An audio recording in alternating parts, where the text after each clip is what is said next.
The Brazilian capital is now the headquarters for a transition team preparing for government. General, good afternoon. Thank you so much for taking the time. CGTN was given the opportunity to speak to the Vice President-elect, he's a former general, to explore what changes might be imminent under a Bolsonaro presidency. I asked him first about the Brazil-China relationship. In Mr. Bolsonaro's campaign to become president, he was quite critical of the relationship with China. He said that China was effectively trying to buy Brazil. Now, we've since seen a bit of a rowing back of those statements. What will be the attitude of the incoming government towards China, which is the biggest trading partner? Well, with we've Brazil? always been very pragmatic. Okay, China is a major player in the world today, and we sell a lot of goods, a lot of stuff, mainly from our agriculture production to China, and China has money to invest. So the same way that we have to be a global player with US, we have to be with China, and we have to find ways that occurs mutual benefit for both countries. Okay, not only selling goods and China selling something to us or investing something here in Brazil.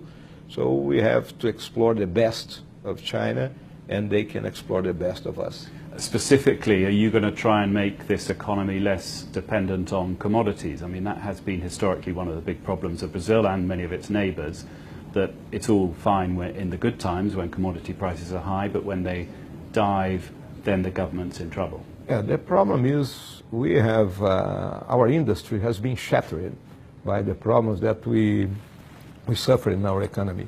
So we are going to spend some time until we can recover our industrial capacity.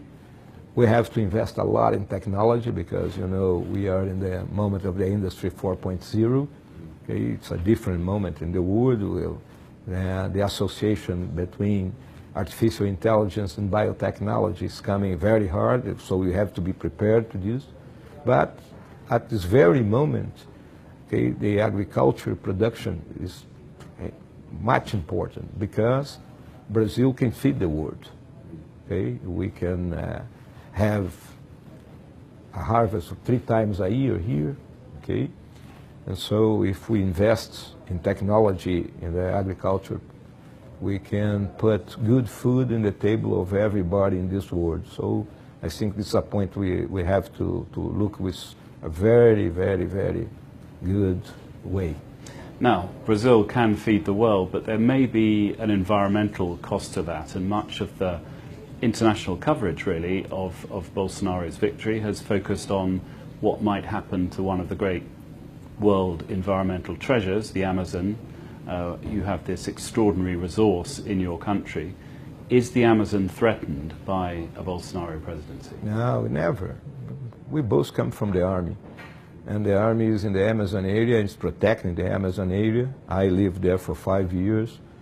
Okay, my father, my grandmother, they've come from the Amazon area. I know that very much, we know that very much. And our agricultural production will never menace the Amazon area. We can improve our production with the land that we are already exploring. People don't have to be afraid that the Amazon area will vanish. But I think they can pay for us for keeping this in good shape. The incoming president, however, has expressed the controversial view that protecting the forest for the sake of its indigenous inhabitants is misguided. The indigenous people, they want to join civilization. They want to stay in the middle of a jungle without the facilities that you have today. They want to have access to television, they want to go to school, they want to go to university, they want to make money. They don't just want to stay like people that are still in the Stone Age. Can we be sure of that? Oh, for sure, for sure. They don't want to stay in that situation. Contentious statements like that have led to suggestions that the tone of the Bolsonaro administration might be similar to that of the current White House. But the general said the comparison should not be overstated. His boss, he insisted, won't be a tropical Trump. Mr. Bolsonaro has been a politician in the last 30 years. It's different from President Trump. But I think that President Trump is making a politics that's good for America. That's why he was elected. And so far as I know, people in the United States are happy with him, most people. Okay? And that's what I want to happen here in Brazil too. Mr. Bolsonaro has been elected in a wave of change, okay? And I think the way that we are going to govern Brazil, it's going to be good for our population in general. The most pressing regional issue in the coming months for Brazil is Venezuela, its neighbour to the north. It is in economic meltdown. The general said closing the border was out of the question, but this is how he views the migrants heading to Brazil. Venezuelans are running away to Brazil, and the ones that are coming to Brazil are the poorest ones, because those who had more money went to US or to Europe. I think the middle class went to Colombia and other Spanish-speaking countries that are neighbors, and here to Brazil is the lowest class that are coming. So it's a question of humanitarian aid. 90,000, 100,000, 150,000 Venezuelans that come to Brazil, it won't mess with us. You're a former general, one of the very highest ranks in the Brazilian army. There are many people from a military background that are coming into this government. Many were elected to the new Congress. People are a bit concerned that this might be a sort of backdoor form of turning back the clock to a military government. We in military, we have principles, we have values, and the population was looking for this. That's why a lot of military has been elected to Congress. In our case, Bolsonaro and I, we've been elected as citizens of Brazil. Okay, we came from military, but Bolsonaro is a politician in the last 30 years. I think he's more a politician than a military. But he's very much given the impression that it is the army that can put this house in order. No country can live without order, without authority. Obvious that order and authority has to be together with the law. Okay? Nothing outside the law, nothing outside the Constitution. And what has happened here in Brazil, that the law enforcement was very soft. We need to be more hard.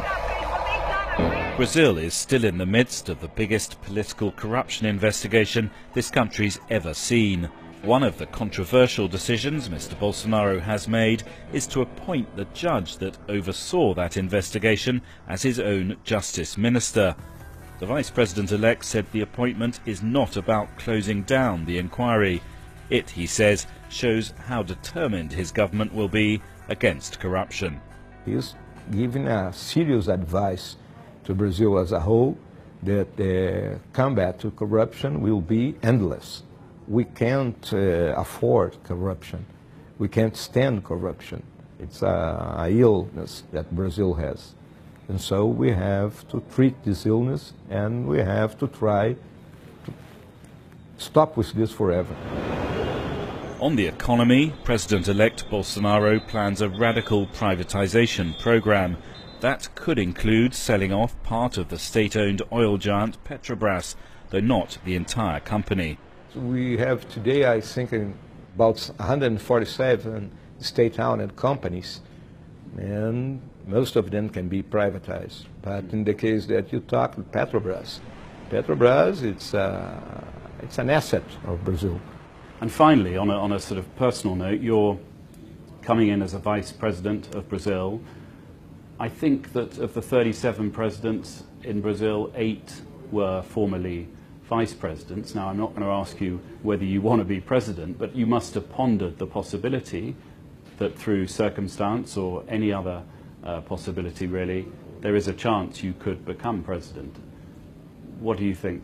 Of course, that every time you are elected as vice president, you can, in some moment, become president. But I'm not thinking about this. I wish Mr. Bolsonaro because I believe in his ideals, I believe in his project, and I'm together with him like a Siamese brother. Okay? That's the way I behave with him. General, Vice President-elect, thank you so much. Thank you very much. Thank you. This.